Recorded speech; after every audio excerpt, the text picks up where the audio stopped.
Hey, how are we today? We're doing great, but how are you doing today? They're doing fantastic as always. Let's tell them who we are. Why don't we? I'm Brian. I'm Keith. I'm Michelle. And this is Denver Wine Guys. Today, like another day, we're talking about Orange Swift. And Orange Swift, the cult wine. People are like, it's the buzz. It's like, wow, you have Orange Swift, the prisoner? It's like, it's kind of crazy. I never really understood it.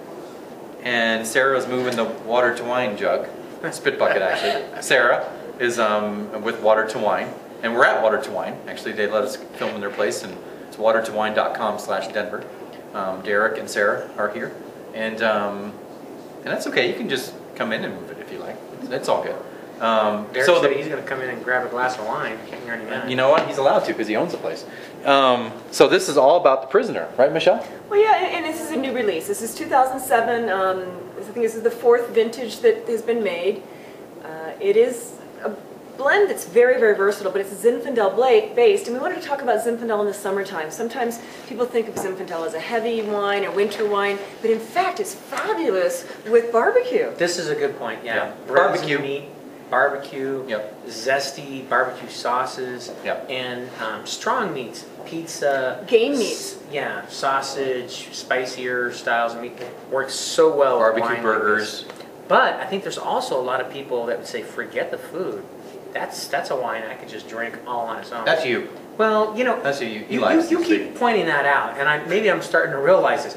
But yeah, it's a monster wine, and I just like it, just as is. Yeah. Now picture this with maybe an elk tenderloin with like a huckleberry sauce that's been reduced with some wine.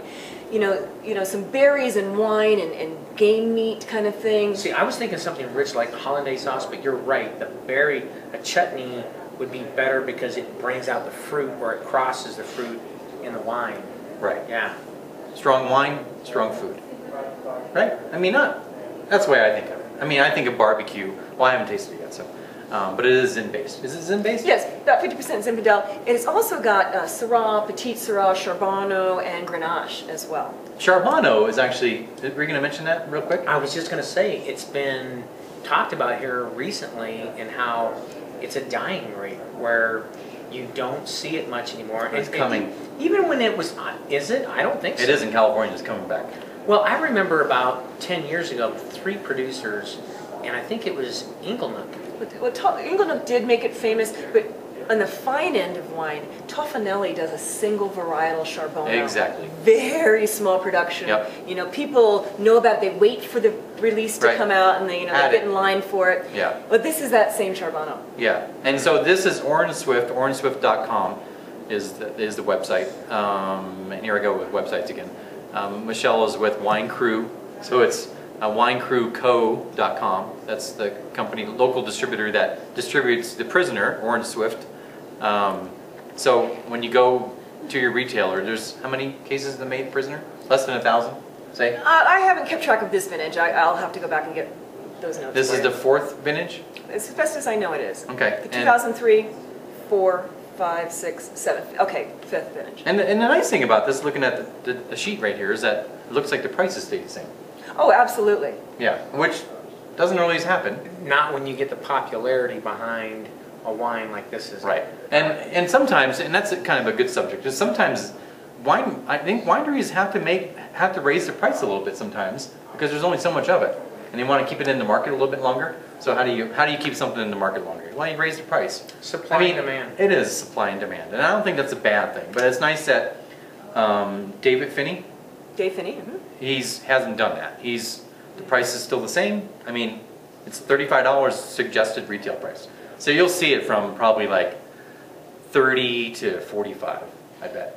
I would think. Probably not over 40. Okay.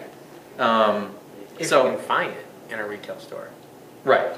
But you can find a wine like this in small boutique shops like Park Avenue Wine and Spirits. Right. Park Avenue, yeah, Wine and Spirits. And certainly in restaurants as well. Yeah, and you just have to ask your retailer. If you went to Brian's store, you didn't have it, you ask for it, and he can order it. Like ribeye with blue cheese thrown on top. Oh yeah, see, the now I still tanginess, it's the tanginess of the blue cheese that works with what you just said. Right. just like with barbecue, Wow. the zip, the zing, the tang. As long as it's not too vinegary or too sugary of a sauce. Yeah. Well, actually, you know what? I would say that no, the zesty part of the barbecue sauce, I think would bring out a lot of the fruit in this. But you don't think so? I like the char part of the barbecue more than the sauce part. I couldn't do this with barbecue. Yeah, I would not do it with sauce. Yeah, but the charred part, The like charred part, no sauce put on afterwards, Yeah, is what you're grilled saying. meats. So barbecue, yes, but nothing slathered with sauce afterwards. Oh, I would say sauce, but I wouldn't say slathered. I mean, Okay. something that was just drowning in it. right. How about a rub? A dry rub? Dry rub? Yeah, Yeah. that could work. What would you say?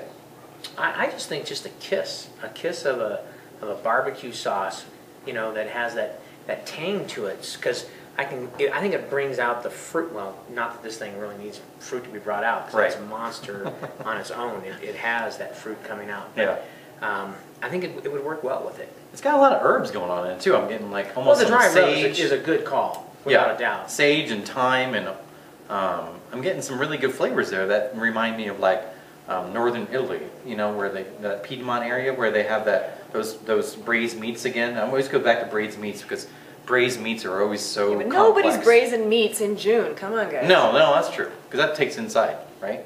Heating up the house. You can put the crock pot outside. Right, or if you have one of those nice grills, you can do it outside. I don't have one of those fancy things, but I like this. I'm pleasantly surprised. And you know, viewers, just so you know, they were pretty much prepared not to like it. So.